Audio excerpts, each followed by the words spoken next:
Rwanda, pays légendaire de la paix, la concorde nationale, des multiples valeurs physiques et morales, faisait l'objet d'admiration et de compréhension. Tu es hélas attaqué. Les Rwandais n'aiment pas la guerre. Ils aiment incomparablement la paix. La paix, ils en savent la valeur et la signification profonde.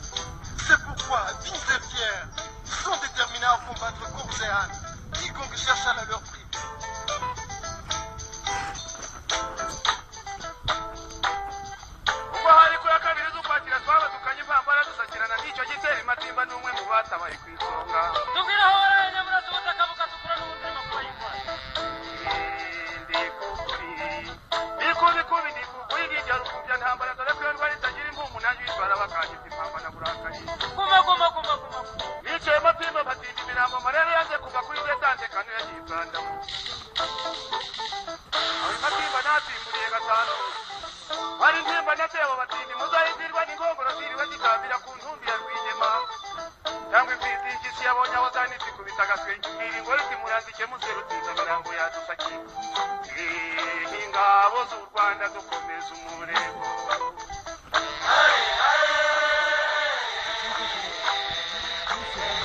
Nagusizemo música.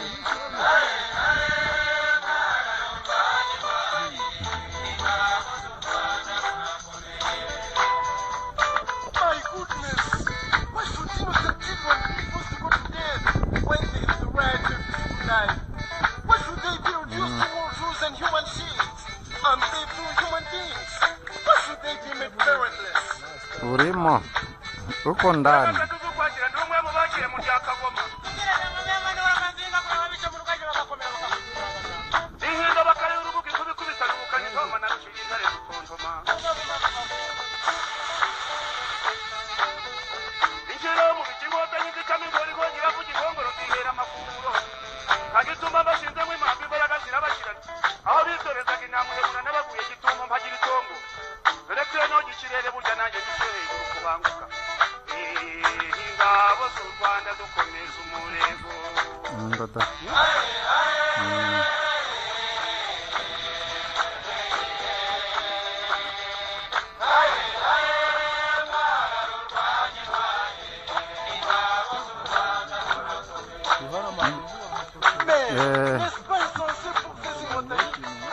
Generosino.